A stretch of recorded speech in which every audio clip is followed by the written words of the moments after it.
Good morning, church! Good morning, church! Ayan, batiin mo naman yung katabi mo at sabihin mong, nangangamoy pag-ibig ka. Ayan, sa kabila naman, sa kabila. Nangangamoy pag-ibig ka. Ayan, ngumiti. Amen. Ngumiti ba yung kaibigan mo, yung katabi mo? Amen, no? Totoo nga naman na nangangamoy pag-ibig na because today, this is the second day of February. Sabi ng mga tao, pag February na, love is in the air. Pero dahil Kristiyano na tayo, love is in the air every day. Amen. Praise God. At syempre, bago ako magsimula, I want to welcome din yung mga kapatid natin from Hope Bulacan and Hope Pampanga. Welcome po sa inyo. And syempre, I want to welcome din ang ating mga bagong kapatid dito sa online and on-site. Welcome po, and I hope and pray na hindi po tayo uuwi nang hindi nakaka-receive ng blessing kay God. Amen? Amen. And syempre, wag na nating patagalin. Sino ang nakinig ng teaching last Sunday? Taas ang kamay. Yan. So pag ako'y nandito, dapat laging nakataas yung kamay. Sino yung nakinig ng teaching last Sunday? Ayan, mga 52. Praise the Lord. Ayan. At syempre, kung nakinig kayo, ano nga yung topic natin last Sunday? Ano po? Responding to God, mali. Kasi, yung topic natin last week is Worship, Responding to God, Part 1. No, di ba? Di nyo na malaya na Part 1 yon. Kasi, ngayon naman, Part 2 yung pag-uusapan natin. And alam ko na excited na tayong lahat. Kaya naman, let us bow our heads, close our eyes, and let us pray. Amen. Hallelujah, Lord. Hallelujah, Father. God, we thank you, Panginoon, for your presence in this place, O Lord God. And we thank you, Panginoon, for this precious time, O Lord God, that you have given unto us, Panginoon, to hear your word, O God. Lord, I pray, Panginoon, that as we talk about your word, Lord, make it alive, O Lord God, in our hearts, O Lord God. Let it be a seed that will grow, Panginoon. And I pray, Panginoon, na buksan mo ang puso't isipan ng mga kapatid ko, Panginoon, na marinig nila yung message na para talaga sa kanila, O Lord God. God, I pray that you alone, Lord, will bring transformation and a change of heart, Lord God, to my brothers and sisters, O Lord God. Itago mo po ako sa iyong likuran, O Lord. And Lord, whatever words that will come out of my mouth, Lord God, that doesn't come from you, Lord, let it fall in the ground, Panginoon, and bear no fruit, O Lord God. Maraming salamat, Lord God. We honor you and we commit this teaching unto your hands. In Jesus' mighty name we pray. Amen. Amen. So, just a quick recap lang po sa napag-usapan natin last week para sa mga wala and para sa mga bisita din natin. Our teaching is about worship, responding to God. So worship in the dictionary is defined as showing respect, honor, devotion, and reverence to a divine being. So yung divine being natin is Jesus Christ, our Lord and Savior. And in Romans 12:1, basahin po natin, kaya nga, mga kapatid, nakikiusap ako sa inyo, alang-alang sa maraming pagkakataong kinaawaan tayo ng Diyos, ibigay ninyo sa Kanya ang inyong mga sarili bilang mga handog na buhay, banal at kalugod-lugod sa Kanya. Ito ang tunay na pagsamba sa Kanya. Amen. So last week, naunawaan natin na ang tunay na pagsamba pala ay yung ating pagtugon sa Diyos or yung ating respond sa kung anong ginawa niya sa buhay natin. Amen? Amen. At gaya sa ating nabasa, natutunan din natin na meron palang pagsamba na kalugod-lugod sa Panginoon. Amen? Amen. So, na-identify niya na ba kung yung pagsambang inihahandog natin is kalugod-lugod sa Diyos? Amen. I hope and pray that our answer is yes. Amen? Amen. Now, worship is not just singing worship songs, lifting our hands, kneeling, and feeling the presence of God. Kagaya nga ng sinabi ni Paul sa Romans, no, ibigay daw natin ang sarili natin bilang handog na buhay, kalugod-lugod, at banal sa Diyos. So, ibig sabihin, ang pagsamba is that everything we do in our everyday living is an act of worship. Amen? Amen. Kagaya nga, di ba, nung natutunan natin sa buhay ni Abraham na pinag-usapan natin last week, si Abraham, tinawag siya ng Diyos at sabi ng Diyos, pagpapalain kita. Pero kahit pinagpala na siya ng Diyos, hindi pa rin sila somehow complete. Why? Dahil si Abraham at ang kanyang asawa na si Sarah ay wala pa silang anak. So, ang Diyos, nangako siya kay Abraham na bibigyan niya siya ng isang anak na lalaki. At si Abraham ay magiging ama ng maraming bansa. So, true enough, nangyari nga naman no, na si God, binigay niya yung promise niya kay Abraham at binigyan siya ng isang anak na ang pangalan ay Isaac. Ngayon, parang napakaganda na ng buhay ni Abraham, di ba? Promising. Kasi mayaman siya, may asawa at anak siya. Ano pa yung mahihiling niya? Kasama niya pa yung Diyos. But God still decided to test the faith of Abraham.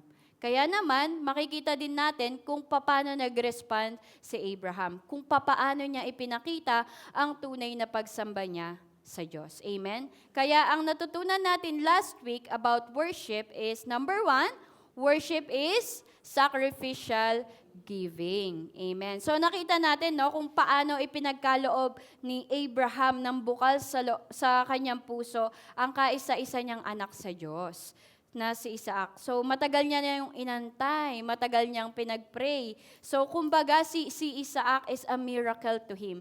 Pero hindi siya nagdalawang isip na ibigay si Isaac sa Diyos because worship is a sacrificial giving. And alam na alam yun ni Abraham. Amen?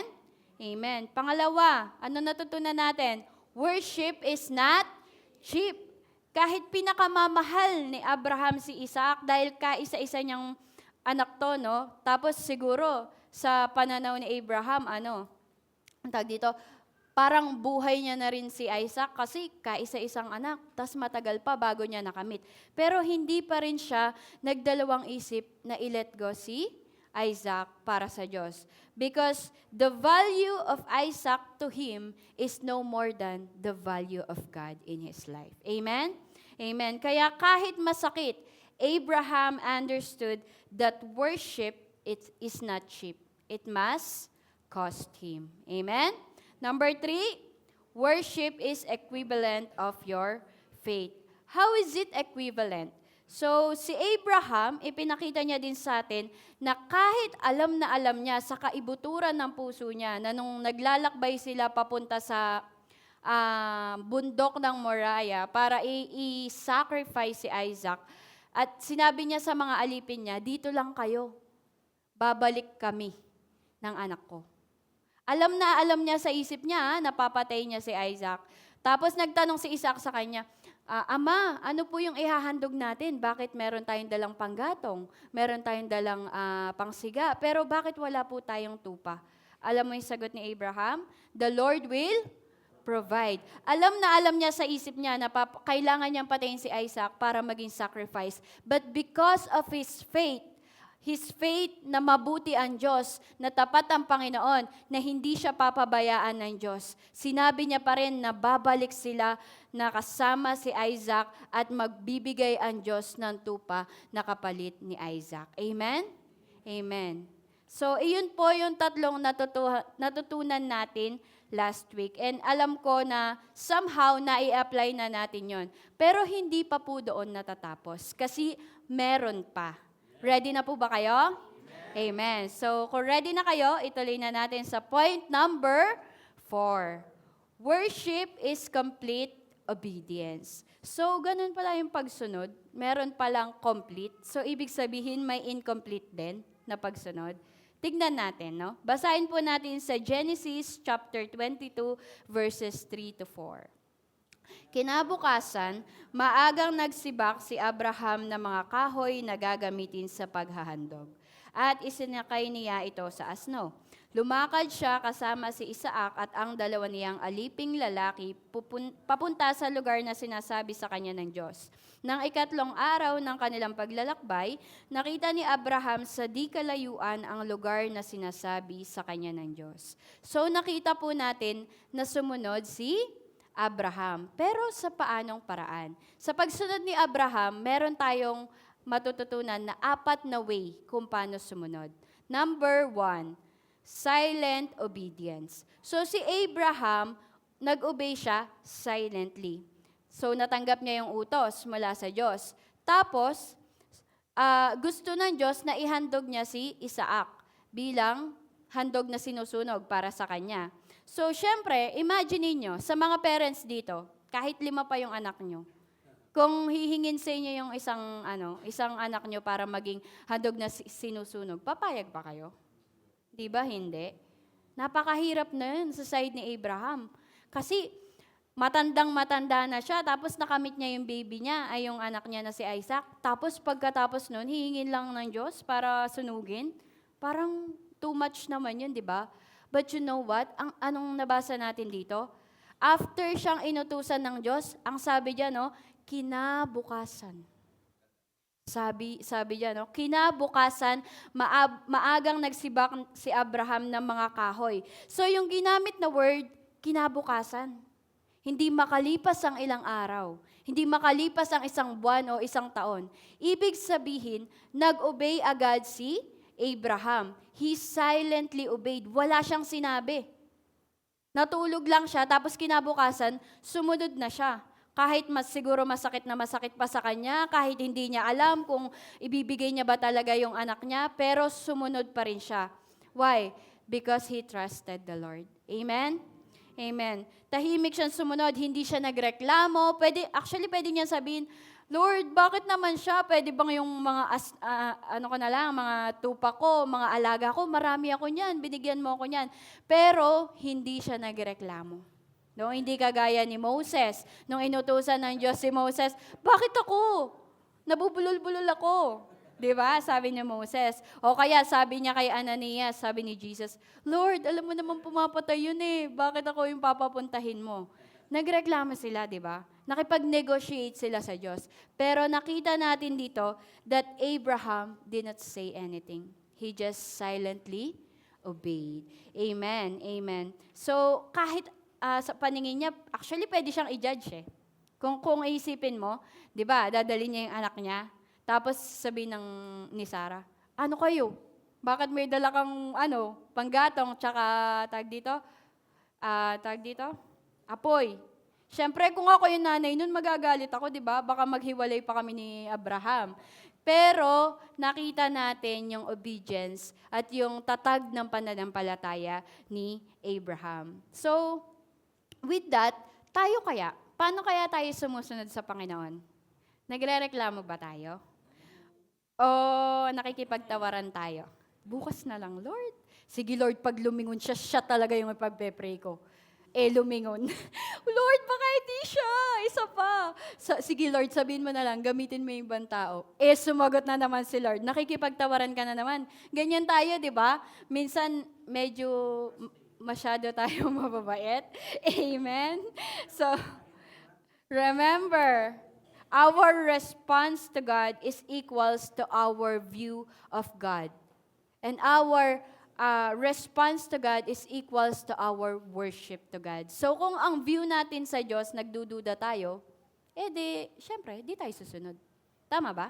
Kapag nagdududa tayo, mas pipiliin natin kung ano yung nilalaman ng puso natin. But if we trust the Lord 100% o 101%, susunod ka ba? Susunod ka ba?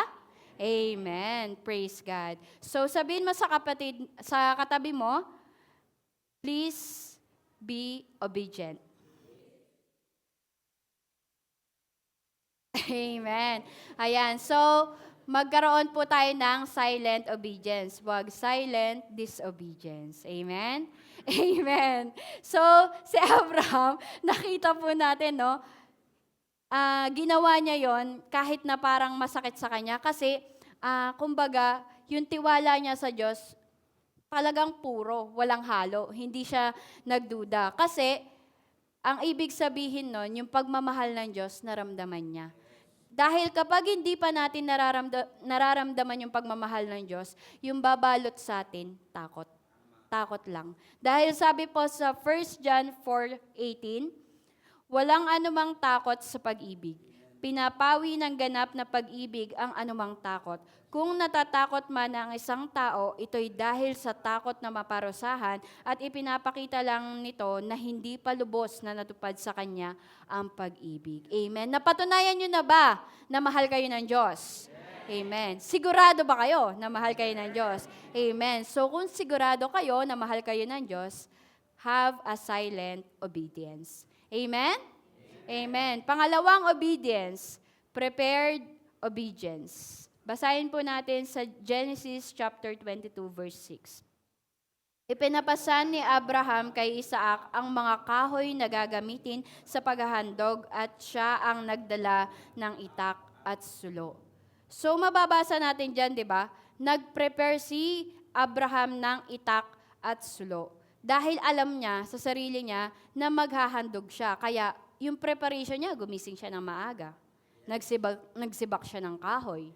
Tapos nag-prepare siya ng, itak, tsaka ng sulo. And imagine guys, 3 days nilang lalakbayin yun yung, simula sa kanila hanggang sa Mount Moriah. So ibig sabihin, dapat yung pansiga niya or yung sulo niya, dapat aabot siya ng 3 days. So, prepare niya talaga lahat yon para wala siyang maidahilan na, ay Lord, naubos yung ilaw, babalik na lang ulit kami tsaka ako na ihandog. O kaya, Lord, naubos ko na yung kahoy, ginamit kong pang ilaw kasi madilim. Siyempre, wala namang kuryente nun, di ba? Tapos, hindi niya binigyan ng room yung mga excuses para ma-delay niya yung pagsunod niya sa Diyos. Amen? So, even ako, nang ginagawa ko to, talaga ba, Lord? Kung ako yun talaga, Lord, ang dami ko nang sinabi. Baka naman. Tapos, kaya Lord, ako na lang, wag na yung anak ko. Kumbaga, marami na talaga akong dinahilan or marami na akong itinawad sa Panginoon para lang yung pinapagawa niya sa akin is ma-delay. So, even sa atin, minsan, ganyan tayo. Minsan, hindi natin binibigay yung best natin. For example, usher ako. Usher ako ngayon, tagabot lang naman ako ng komunyon, tsaka nung lalagyan ng tithes. O kaya taga-welcome lang naman ako. Okay lang siguro kahit di ako mag-devotion. Hindi naman nila malalaman Minor ministry lang naman to. I'm sorry, pero hindi yun dapat gawin. Kasi even though usher ka lang sa paningin mo, you are ushering the presence of God. So dapat kapag nag-usher ka doon, puspos ka na sa private life mo. Paano mo ma-share yung pagmamahal ng Diyos sa buhay ng iba? Yung lalapit ka pa lang sa kanila, naaamoy na nila yung aroma ni Jesus. Kung ikaw mismo, wala kang private life. Wala kang private devotion. You cannot share the love of God. That's impossible. Amen? Ano pa? Photographer lang naman ako kahit di na ako mag-run through. Photographer ka lang naman? Bakit? Paano mo malalaman? Paano mo maririnig yung ni Lord sa'yo na, ayun yung shot mo para ma-bless yung ibang tao. Everything is equal in the sight of God. Amen? Ano pa? OBS. Ayan. Hindi naman ako yung magpipreach, pwede na tong na to. Huwag ganon, guys. Di ba? Let us always give our best to our God. Siyempre, hindi yan makakaligtas yung praise and worship team. Sa practice na lang ako makikinig ng beat. Sa practice ko na lang papakinggan yung chord, isi-search yung chord. Let us not come unprepared because we are meeting the King of Kings. Lagi ko itong example. Kung i-meet nyo ba yung mayor, magpe-prepare kayo? Magpe-prepare kayo? Siyempre, mangungutang pa nga kayo ng soft drinks Pero bakit pag yung King of Kings yung i-meet nyo, bakit parang pagod na kayo? Tulad niya, hindi man lang kayo makakapalakpak. You are praising the King of Kings. Dapat malakas yung palakpak.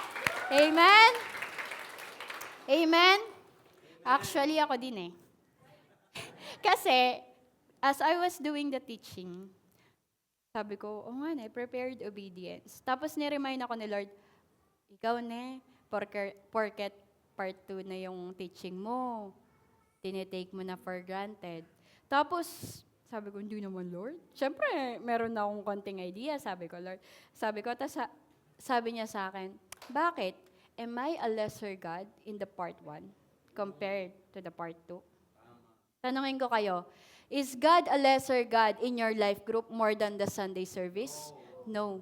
He is the same God. So we must come prepared, life group man yan, mentoring man yan, or outreach man yan. Kailangan prepare tayo because He is the same God that we are worshiping. Amen?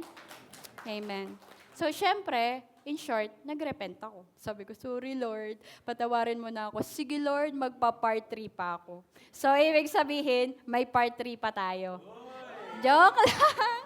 Amen. Let us have an attitude of being prepared. Let us have a prepared obedience. Amen?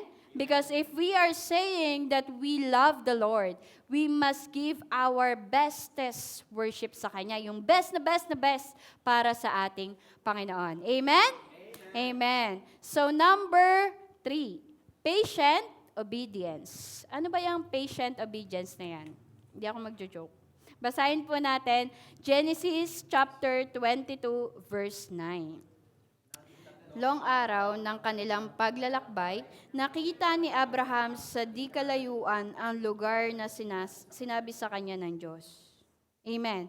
So yung diyan, sinabi ko na kanina, 'di ba, na 3 araw na naglakbay si Abraham at si Isaac para lang maihandog niya yung anak niya. So yung 3 araw na yon at yung layo, nung ni-research ko, 40 miles yung layo. So kung ano natin siya mula dito sa San Fernando, parang hanggang Mariveles.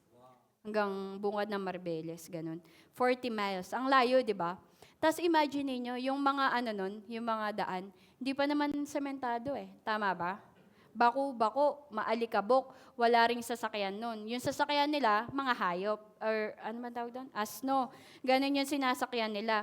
So, ipagpalagay pa natin na 3 days. Saan sila matutulog pag gabi?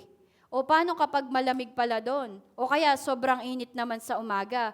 Paano pag umulan? Paano yung mga lamok? Dito nga sa church, ganun tayo ng ganun eh. Di ba? Pero paano pa doon? Nasa open field sila. Tapos isama mo pa yung mga mababangis na hayop. Paano pag may sumugod sa kanila? Napakaraming reason para mag-stop si Abraham. Pero nag-stop ba siya? No, he didn't. Pero sa atin, minsan, pag di mo pa maramdaman yung kilabot, tsaka yung iyak sa praise and worship, ayoko na nga, hindi anointed yung worship leader. Sinisip pa? Di ka kaya mag-worship, di ba? You're so impatient kasi. O minsan, pray ka ng pray, Lord, wala na ba talagang pag-asa dito sa life group ko na to? 1 week ko na po siyang pinagpe-pray, Lord, pagod na ako. 1 week pa lang, imagine yung tiniis ni Abraham, ibibigay niya pa yung sarili niyang anak. But he was so patient to obey the Lord because he knew that God has a purpose. So tayo, kapag may binibigay sa atin si Lord, minsan nagre-reklamo pa tayo, kapag Lord, ala ng tudtod. Lord, ako na lang ba? Ito na lang ba yung buhay ko? Wala na bang ibang tao? Puro na lang ako ministry. Ganyan. Lord, panay na lang sila. Ako nga, hindi pa na-affirm eh. Tapos, Lord, may papagawa ka na naman sa akin. Let us be so patient, guys. Huwag natin kalimutan yung mga members natin na kahit na hindi ka na, nire-replyan. Kahit blinak ka na, tapos may my day sila, di ka nire-replyan. Huwag kang maging impatient. Trust the Lord. Trust the process of the Lord. Be patient and obey God. Amen? Amen. So doon, nakita natin kung paano talaga, yung talagang, kaya siguro talaga tinawag si Abraham na man of faith.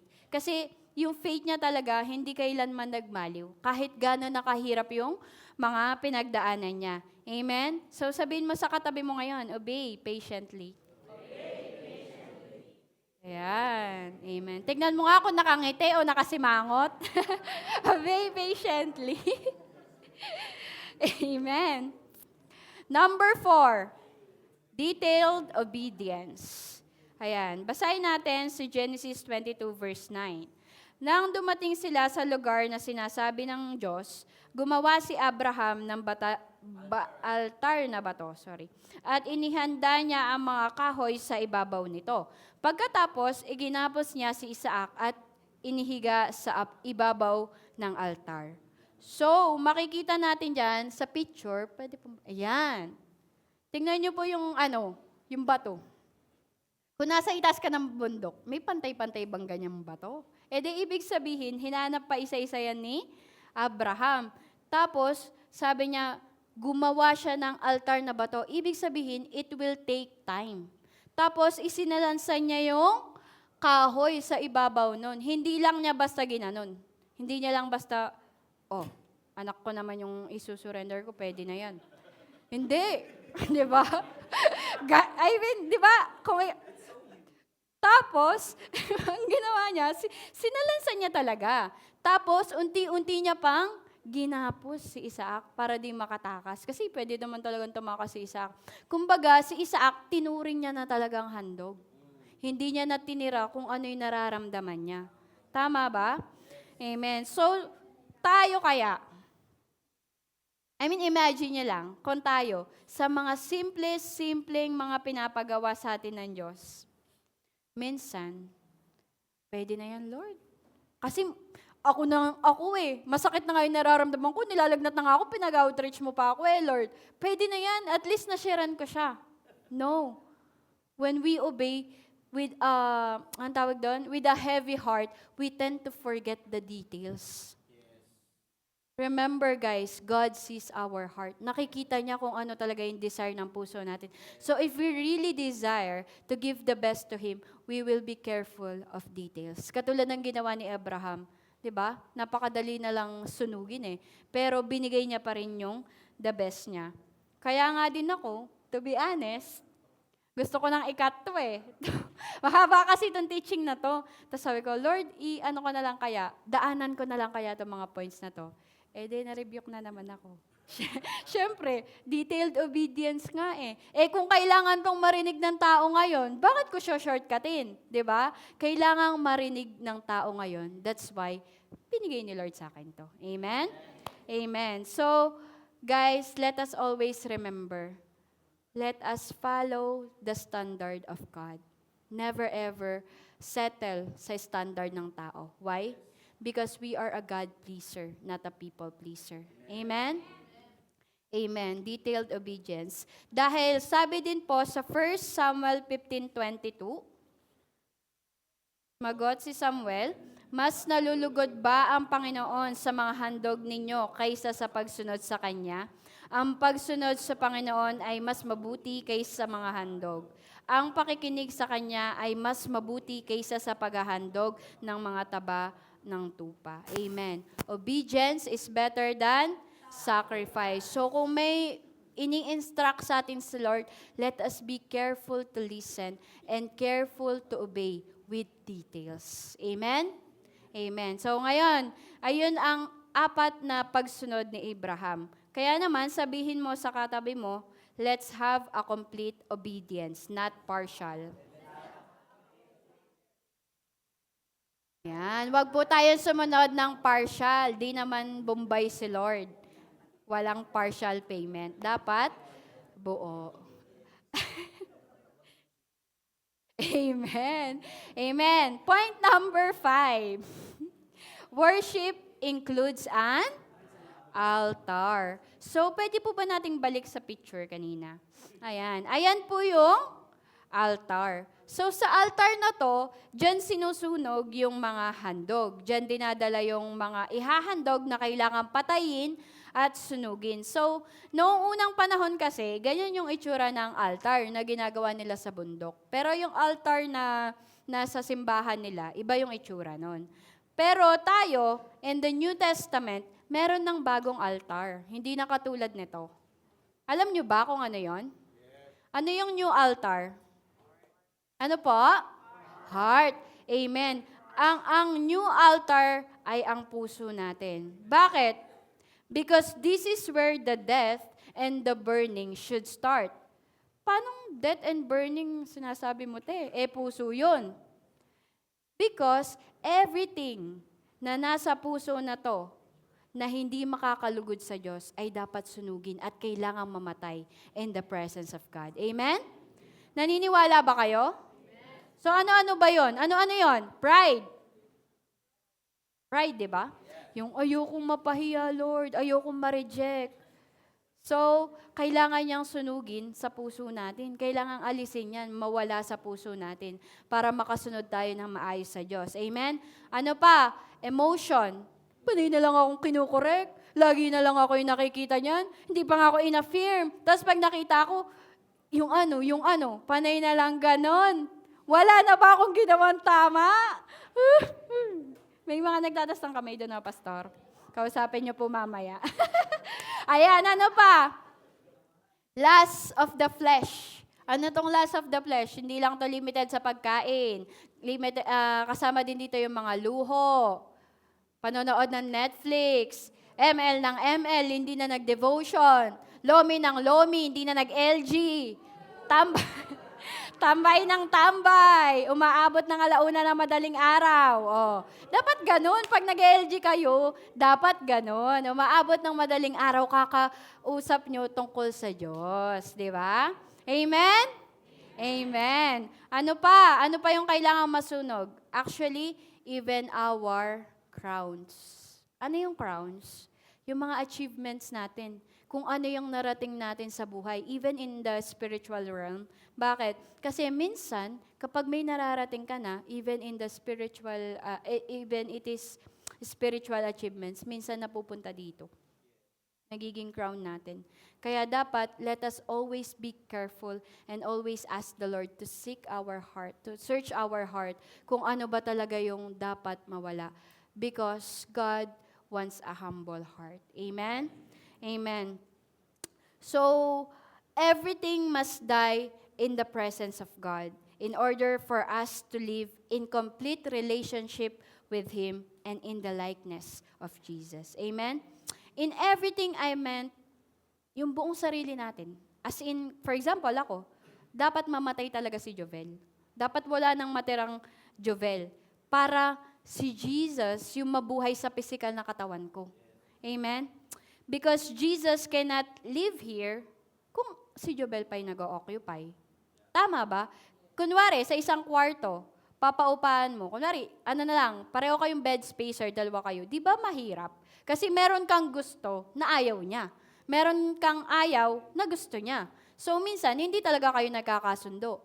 So, ganun din. Dapat si Jesus lang yung ipag-occupy natin sa puso natin. Dahil siya yung sinasabi natin, gusto natin siyang masunod sa buhay natin. So dapat, siya lang yung mag-occupy. Kasi kung ititira ko pa din si Jobel dito, magagawan kami. And more or less, mananalo si Jobel. Kasi physical body ko to. Tama ba? But if we let Jesus alone occupy the space in our hearts, I believe we can live a spirit-filled life. Amen? Amen. So, worshiping God breaks you and will make you. Bakit? Because God broke Abraham in his worship. Naniniwala ba kayo that Abraham was broken that time? Yeah. Amen. But before he has been the father of nations, binasag muna siya ng Panginoon. Sinigurado muna talaga ng Panginoon na karapat dapat siyang maging father of nations at karapat dapat siyang tawaging man of faith. Amen? God already planned a great life for Abraham, but it was not given to him until the Lord saw that Abraham was ready. Amen? So even sa mga buhay natin, no, if we are praying for something and you are asking the Lord, Lord, bakit wala pa? Bakit sobrang tagal naman na? Ask yourself, are you ready for that kind of blessing? Maybe baka hindi pa talaga binibigay ni Lord kasi baka pag napunta sa'yo, masasayang lang because your heart is not ready. Amen? Amen. True worship will move you first before it will move the heart of God.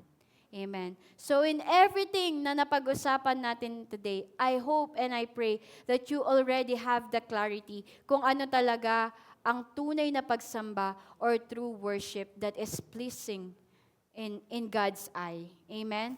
So today, I want you to stand as I invite the worship team.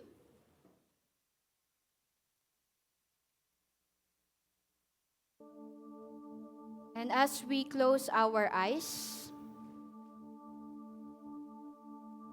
and linger in the presence of God,